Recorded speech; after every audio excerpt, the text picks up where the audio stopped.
സത്യമേവ ജയതേ, സത്യം ജയിക്കണം, സത്യം മാത്രമേ ഇവിടെ ജയിക്കുവാൻ പാടുള്ളൂ. ഓം അസതോമാ സദ്ഗമയ തമസ്സോമാ ജ്യോതിർഗമയ മൃത്യോർമാ അമൃതം ഗമയ. ലോക സമസ്ത സുഖിനോ ഭവന്തു. ലോകത്തിലെ സർവ്വ ചരാചരങ്ങൾക്കും ശാന്തിയും സമാധാനവും ഉണ്ടാകണമെന്നാണ്. അത് ഹിന്ദുവാകട്ടെ, മുസൽമാനാകട്ടെ, ക്രിസ്ത്യാനിയാകട്ടെ, മതമുള്ളവനാകട്ടെ, മതമില്ലാത്തവനാകട്ടെ, മനുഷ്യനാണോ ആ മനുഷ്യജാതികൾക്കെല്ലാം ശാന്തിയും സമാധാനവും ഉണ്ടാകണമേ. ഓം പൂർണ്ണമദ പൂർണ്ണമിദം പൂർണ്ണാത് പൂർണ്ണമുദച്ഛതേ പൂർണ്ണസ്യ പൂർണ്ണമാദായ പൂർണ്ണമേവാവശിഷ്യതേ.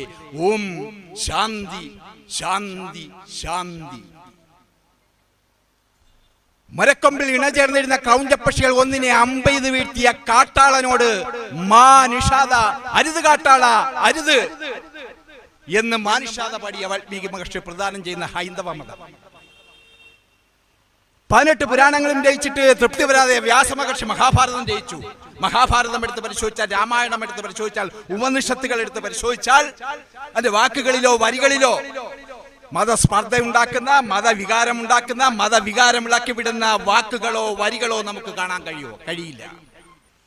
നിത്യവും തന്റെ തലയ്ക്ക് മീതെ മാലിന്യങ്ങൾ കൊണ്ട് വിതറിയ ജൂതപ്പെണ്ണ് രോഗിണിയായപ്പോൾ രോഗസന്ദർശനം നടത്തിയ ആ ജൂതപ്പെണ്ണിന് വേണ്ടി പ്രാർത്ഥിച്ച അന്ത്യപ്രവാചകൻ പരിശുദ്ധ ഖുർആൻ എടുത്ത് പരിശോധിച്ചു കഴിഞ്ഞാൽ, ബൈബിൾ എടുത്ത് പരിശോധിച്ചു കഴിഞ്ഞാൽ അതിലൊന്നും വാക്കുകളിലോ വരികളിലോ വചനങ്ങളിലോ മതസ്പർദ്ധ ഉണ്ടാക്കുന്ന, മതവികാരമിളക്കിടുന്ന വാക്കുകളോ വരികളോ നമുക്ക് കാണുവാൻ കഴിയില്ല. എന്നിട്ടും ഇവിടെ മതസ്പർദ്ധ ഇളക്കി വിടുക. അബ്ദുൽ നാസർ മദനി എന്ന ഇസ്ലാം മത പണ്ഡിതന്റെ ഒപ്പം ഞാൻ പ്രവർത്തിക്കുന്നതിന്റെ പേരിൽ, ആ സംഘടനയിൽ പ്രവർത്തിക്കുന്നതിന്റെ പേരിൽ, അബ്ദുൽ നാസർ മദനിയെ സ്നേഹിക്കുന്നു എന്നതിന്റെ പേരിലൊക്കെ ഞാൻ അനുഭവിച്ച പീഡനങ്ങൾ, സംഘപരിവാർ ശക്തികളുടെ വെട്ടേറ്റ് 18 സ്റ്റിച്ച് എന്റെ വലത് മുട്ടിന് താഴെ ഉണ്ടായിരുന്നു. 2010 ഒന്നും രണ്ടുമല്ല, ഏകദേശം 10-28 ദിവസം ഞാൻ തിരുവനന്തപുരം മെഡിക്കൽ കോളേജിൽ കിടന്നു. അപ്പൊ അവരൊക്കെ വിചാരിച്ചത്, സംഘപരിവാർ ശക്തികൾ വിചാരിച്ചത് അബ്ദുൽ നാസർ മദനിയുടെ വലതുകാല് പോയി, സംഘപരിവാർ ശക്തികൾ ബോംബെറിഞ്ഞ് തകർത്തു. അബ്ദുൽ നാസർ മദനിക്കൊപ്പം നടക്കുന്ന എന്റെ വലതുകാൽ ഇവിടെ നഷ്ടപ്പെടുത്തുവാൻ ശ്രമിച്ചു. പക്ഷേ ദൈവം സാക്ഷി അനുഗ്രഹിച്ചു.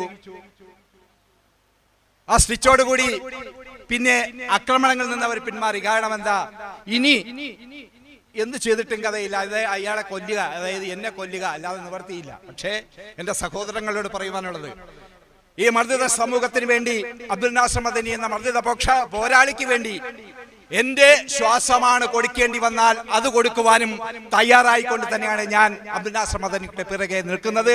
ഇനി മരണം വരെ അങ്ങനെ തന്നെയായിരിക്കും. വേറൊരു ചിന്ത എന്റെ മനസ്സിൽ ഒരിക്കലും ഉണ്ടാകുകയില്ല. താൻ ചെയ്ത തെറ്റെന്തോന്നു പോലും അറിയാതെ, കുറ്റമെന്തോന്നു പോലും അറിയാതെ, എല്ലാം അല്ലാഹുവിൽ മാത്രം അർപ്പിച്ചുകൊണ്ട് അങ്ങകലെ കർണാടകയിലെ ഒരു ജയിലിന് തുല്യമായ ഒരൊറ്റ മുറിയിൽ ആ മനുഷ്യൻ കേരളത്തിലേക്ക് കണ്ണും നട്ടിരിക്കുകയാണ്, നീതി തേടി. അബ്ദുൽ നാസർ മദനി ഇവിടുത്തെ അടിച്ചമർത്തപ്പെട്ട വിഭാഗത്തിന്റെ, പിന്നോക്ക വിഭാഗത്തിന്റെ മത ന്യൂനപക്ഷങ്ങളുടെ ആശയും ആവേശവുമായിരുന്ന അബ്ദുൽ നാസർ മദനി. അവർണ്ണനധികാരം, പീഡിതന് മോചനം എന്ന മുദ്രാവാക്യം ഉയർത്തിക്കൊണ്ട് സമൂഹത്തിന്റെ മുഖ്യധാരയിലേക്ക് കടന്നു വന്ന അബ്ദുൽ നാസർ മദനി രാജ്യത്തിന്റെ അഖണ്ഡതയും ഐക്യതയും മതേതരത്വവും കാത്തു സൂക്ഷിക്കുവാൻ തന്റെ അവസാന തുള്ളി ചോര പോലും, തന്റെ അവസാന തുള്ളി രക്തം പോലും ഭാരത മക്കൾക്ക് വേണ്ടി സമർപ്പിക്കുമെന്ന് പറഞ്ഞ പ്രതിജ്ഞയെടുത്ത അബ്ദുൽ നാസർ മദനി. ത്രേതായുഗത്തിലെ അഹല്യെപ്പോലെ യാതനകളുടെയും വേദനകളുടെയും ഉരുക്കുമൂശയിൽ വെന്തെരിയുന്ന ഇവിടത്തെ ജനാധിപത്യ മതേതര വിശ്വാസികൾക്ക് ആശ്വാസത്തിന്റെ നേർത്തുള്ളി പകർന്നുകൊണ്ട്, ഒറ്റക്കാൽ എടുത്തു വെച്ചുകൊണ്ട് ബഹുസ്വരതയുടെ മുന്നിലേക്ക് ഉയർത്തപ്പെട്ട അബ്ദുൽ നാസർ മദനി 1992 ഡിസംബർ 6 എന്റെ മുന്നിൽ നിൽക്കുന്ന, എന്റെ ശബ്ദം കേൾക്കുന്ന കേരളത്തിലെ ജനാധിപത്യ മതേതര വിശ്വാസികളോട് ആ ദിവസം ഞാൻ അക്കമിട്ട് അടിവരയിട്ട് പറഞ്ഞു തരേണ്ട കാര്യമില്ല. 1992 ഡിസംബർ 6 ഉണ്ടോ? ഇല്ല. അന്നാണ് ഇന്ത്യൻ മതേതരത്വത്തിന്റെ പ്രതീകമായിരുന്ന ബാബറി പള്ളി സംഘപരിവാർ ശക്തികൾ തച്ചു തകർത്ത് സരയൂ നദിയിലേക്ക് വലിച്ചെറിയുന്നത്. ഇല്ലേ? അന്ന് അത് തെറ്റായിരുന്നു എന്ന് പറയുവാൻ ആർജവം കാണിച്ച, തന്റെ ഇടം കാണിച്ച ഒരൊറ്റ ആൺകുട്ടി മാത്രമേ ഇന്ത്യ മഹാരാജ്യത്തുണ്ടായിരുന്നുള്ളൂ. ആരാ? തലയിൽ തൊപ്പി വെച്ച, താടി വെച്ച, നെറ്റിയിൽ നിസ്കാരത്തഴമ്പുള്ള, 5 നേരവും നിസ്കരിക്കുന്ന, ഇവിടെ ഞാൻ അടിവരയിടുന്നു, 5 നേരവും നിസ്കരിക്കുന്ന ഒരു ഇസ്ലാം മത പണ്ഡിതനായ ജനാബ് അബ്ദുൽ നാസർ മദനി. 1000 പള്ളികൾ പൊളിച്ചാലും 1000 മദ്രസകൾ തകർത്തെറിഞ്ഞാലും അമ്പലമുറ്റത്തെ, ക്ഷേത്രമുറ്റത്തെ ഒരു പിടി മണ്ണ് പോലും വരരുത് മക്കളെ എന്ന് ഇന്നലകളിൽ നമ്മളോട് വിളിച്ചു പറഞ്ഞ അബ്ദുൽ നാസർ മദനി 1000 പള്ളികൾ പൊളിച്ചാലും 1000 മദ്രസകൾ തകർത്തെറിഞ്ഞാലും അമ്പലമുറ്റത്തെ, ക്ഷേത്രമുറ്റത്തെ ഒരു പിടി മണ്ണ് പോലും വരരുത് മക്കളെ എന്ന് നമ്മളെ ഉദ്ബോധനം ചെയ്യുന്ന അബ്ദുൽ നാസർ മദനി 1995 ഒക്ടോബർ മാസം 31 ആ ദിവസവും ഇന്ത്യയിലെ, കേരളത്തിലെ ജനാധിപത്യ മതേതര വിശ്വാസികൾക്ക് ആ ദിവസവും ഒരിക്കലും മറക്കുവാൻ കഴിയില്ല. അന്നാണ് ജാതിക്കും മതത്തിനും അതീതമായി മനുഷ്യനെ സ്നേഹിക്കുവാൻ പഠിപ്പിച്ച ശ്രീനാരായണ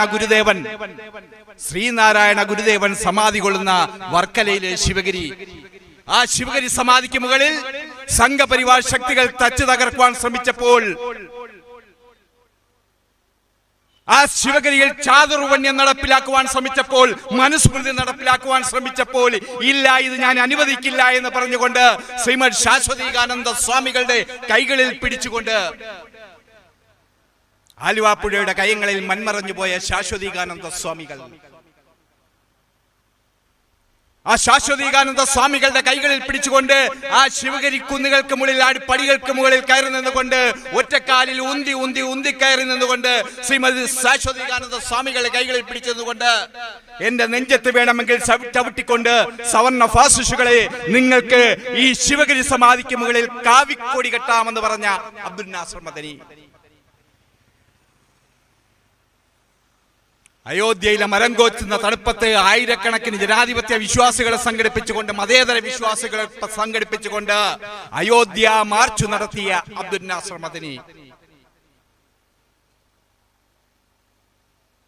രാജ്യത്തിന്റെ അഖണ്ഡതയും ഐക്യതയും മതേതരത്വവും കാത്തു സൂക്ഷിക്കുവാൻ തന്റെ അവസാന തുള്ളി ചോര പോലും ഭാരത മക്കൾക്ക് വേണ്ടി സമർപ്പിക്കുമെന്ന് പ്രതിജ്ഞയെടുത്ത അബ്ദുൽ നാസർ മദനി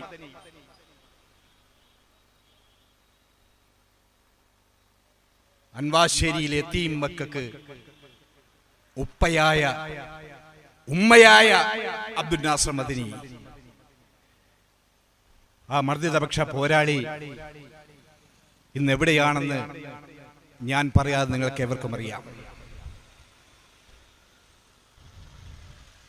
പതിറ്റാണ്ടുകളായി, നൂറ്റാണ്ടുകളായി നീതി നിഷേധിക്കപ്പെട്ട് എല്ലാവിധ ഭരണകൂട ഭീകരതകൾക്കും വിധേയനായ മനുഷ്യൻ എല്ലാ പീഡനങ്ങളും അനുഭവിച്ചുകൊണ്ട് കർണാടകയിലെ ഒരു ജയിലിന് തുല്യമായ ഒരൊറ്റ മുറിയിലാണ് മനുഷ്യൻ.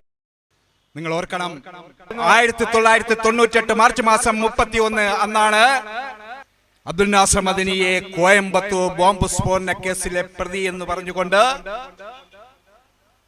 അബ്ദുൽ നാസർ മദനിയെ എറണാകുളത്തുള്ള കല്ലൂരിലുള്ള വീട്ടിൽ നിന്നും, വസതിയിൽ നിന്നും അറസ്റ്റ് ചെയ്യുന്നത്. എന്റെ സഹോദരങ്ങളൊന്ന് ചിന്തിക്കണം, എന്റെ ഗുരുനാഥന്മാർ ഇത് കേൾക്കണം, മനസ്സിലാക്കണം. 1998 മാർച്ച് മാസം 31 ഒരു നൊട്ടോറിയസ് ക്രിമിനലായിട്ടോ, ഒരു തീവ്രവാദിയായിട്ടോ, ഒരു വിധ്വംസ പ്രവർത്തകനായിട്ടോ, മതമൗലികവാദിയായിട്ടോ, തീവ്രവാദ കേസിൽ അകപ്പെട്ടിട്ടോ, ബോംബ് സ്ഫോടന കേസിലോ അകപ്പെട്ടിട്ടോ അല്ല അന്ന് അറസ്റ്റ് ചെയ്യുന്നതാണോ? അല്ല. പിന്നെയോ 1992 കോഴിക്കോട്ടെ മുതലക്കുളം മൈതാനിയിൽ പ്രകോപനപരമായി സംസാരിച്ചു എന്ന് പറയുന്ന നമ്മുടെ സാധാ ലോക്കൽ പോലീസ് സ്റ്റേഷനുകളിൽ, ശാസ്താംകോട്ട പോലുള്ള സാധാ ലോക്കൽ പോലീസ് സ്റ്റേഷനിൽ ഒരു 100 രൂപ മാത്രം പെറ്റിയടിക്കുവാൻ സാധ്യതയുള്ള, അല്ലെങ്കിൽ ഒരു 70 രൂപ മാത്രം പെറ്റിയടിക്കുവാൻ സാധ്യതയുള്ള ഒരു പേപ്പർ കഷണം കാണിച്ചുകൊണ്ടാണ് 1998 മാർച്ച് മാസം 31 അറസ്റ്റ് ചെയ്യുന്നത്. കോയമ്പത്തൂർ ബോംബ് സ്ഫോടന കേസിലെ പ്രതി എന്ന് പറഞ്ഞുകൊണ്ടല്ലായിരുന്നു. പിന്നെയോ 92 കോഴിക്കോട്ടെ മുതലക്കുളം മൈതാനിയിൽ പ്രകോപനപരമായി സംസാരിച്ചു എന്ന് പറയുന്ന ഒരു 100 രൂപ അല്ലെങ്കിൽ അന്ന് 70 രൂപ പെറ്റിയിടിക്കുന്നത്. ആ കേസിന്റെ പേരിലാണ് അബ്ദുൽ നാസർ മദനിയെ അന്ന് അറസ്റ്റ് ചെയ്യുന്നത്. എന്നിട്ട് എന്താ ഉണ്ടായത്? പിറ്റേ ദിവസം അദ്ദേഹത്തെ കോയമ്പത്തൂർ ബോംബ് സ്ഫോടന കേസിലുമായി കണക്ട് ചെയ്തുകൊണ്ട് അദ്ദേഹത്തെ നേരെ തമിഴ്നാട്ടിലെ സേലം സെൻട്രൽ ജയിലിലേക്ക് കടത്തുകയായിരുന്നു. ഒരു ഇന്ത്യൻ പൗരനെ അറസ്റ്റ് ചെയ്താൽ 90 ദിവസങ്ങൾക്കകം ജാമ്യം കൊടുക്കണമെന്ന വ്യവസ്ഥ നിലനിൽക്കുന്ന ഈ ഇന്ത്യ മഹാരാജ്യത്ത് 1000 കുറ്റവാളികൾ രക്ഷപ്പെട്ടാലും ഒരു നിരപരാധി പോലും ശിക്ഷിക്കപ്പെടുന്ന ആപ്തവാക്യം നിലനിൽക്കുന്ന ഇന്ത്യ മഹാരാജ്യത്ത് 2 തരം പീനൽ കോഡുകളില്ലാത്ത, 2 തരം പൗരന്മാരില്ലാത്ത, 2 തരം നിയമ സംവിധാനങ്ങളില്ലാത്ത ഈ ഇന്ത്യ മഹാരാജ്യത്ത് അബ്ദുൽ നാസർ മദനി എത്ര കാലമാ ആ തമിഴന്റെ തടവറയിലിട്ട് പീഡിപ്പിച്ചത്? 10 വർഷക്കാലം ആ തമിഴന്റെ തടവറയിലിട്ട് പീഡിപ്പിച്ചു. എന്നിട്ട് എന്തെങ്കിലും കണ്ടെത്തുവാൻ കഴിഞ്ഞില്ല. കണ്ടെത്തുവാൻ കോടതിക്കോ ഇവിടത്തെ നിയമ സംവിധാനങ്ങൾക്കോ കഴിഞ്ഞില്ല. പിന്നെ എന്താ സംഭവിച്ചത് നിങ്ങൾക്കറിയാം. അബ്ദുൽ നാസർ മദനിയെ ഹൃദയത്തോട് ചേർത്ത് വെക്കുന്ന, നെഞ്ചോട് ചേർത്ത് വെക്കുന്ന, നിങ്ങളുടെ ഊണിലും ഉറക്കത്തിലും പ്രാർത്ഥനകളിലും ഉൾപ്പെടുത്തുന്ന ആ മനുഷ്യനെ കുറിച്ച്, പ്രിയപ്പെട്ട ഉസ്താദിനെ കുറിച്ച് ഞാൻ പറയാതെ എന്റെ സഹോദരങ്ങൾക്കറിയാം. രാജ്യത്തിന്റെ അഖണ്ഡതയും ഐക്യതയും നിലനിൽക്കേണ്ട ഇന്ത്യ മഹാരാജ്യത്ത് നിരപരാധിയായ ഒരു മനുഷ്യനെ 10 വർഷക്കാലം ആ തമിഴന്റെ തടവറയിലിട്ട് പീഡിപ്പിച്ചു. കൊല്ലം ജില്ലയിലെ കുന്നത്തൂരിലെ പഞ്ചായത്ത് ഓഫീസിന്റെ മുന്നിൽ, പഞ്ചായത്ത് പ്രസിഡന്റിന്റെ മുന്നിൽ മുതൽ പൊന്നുതമ്പുറാക്കന്മാർ ഇരിക്കുന്ന പാർലമെന്റ് മന്ദിരത്തിന്റെ മുന്നിൽ വരെ ഒരു 10 കാലം നീതി തേടിയുള്ള യാത്രയിലായിരുന്നു ഞാനും നിങ്ങളും. 10 വർഷക്കാലം ഞാനും നിങ്ങളും എന്ന് പറയുമ്പോൾ നിങ്ങൾക്കറിയാം, വിനീതനായ എന്നെ കുറിച്ച് പ്രത്യേകം പറഞ്ഞു തരേണ്ട കാര്യമില്ല. 1993 ഞാൻ രാഷ്ട്രീയത്തിലേക്ക് കടക്കുന്നില്ല. 1993 ഏപ്രിൽ മാസം 14 ഇത് സോളിഡാരിറ്റി എന്ന നമ്മുടെ ഒരു സഹോദര സംഘടന തന്നെയാണ്, അവർ നടത്തുന്ന പരിപാടിയാണ്. അതുകൊണ്ട് ഞാൻ രാഷ്ട്രീയത്തിലേക്ക് കടക്കുന്നില്ല. 1993 ഏപ്രിൽ മാസം 14 അബ്ദുൽ നാസർ മദനി അവർണ്ണനധികാരം പീഡിതന് മോചനം എന്ന മുദ്രാവാക്യം ഉയർത്തിപ്പിടിച്ചുകൊണ്ട് PDP എന്ന രാഷ്ട്രീയ പ്രസ്ഥാനത്തിലേക്ക് അദ്ദേഹം ഈ PDP എന്ന രാഷ്ട്രീയ പ്രസ്ഥാനത്തിന് ജന്മം കൊടുക്കുമ്പോൾ 100% സവർണനായ ഞാൻ, അമ്പലമണികളുടെയും വേദമന്ത്രങ്ങളുടെയും വേദ മന്ത്രോച്ചാരണങ്ങളുടെയും ഇടയിൽ ജനിച്ചു വീണ ഞാൻ,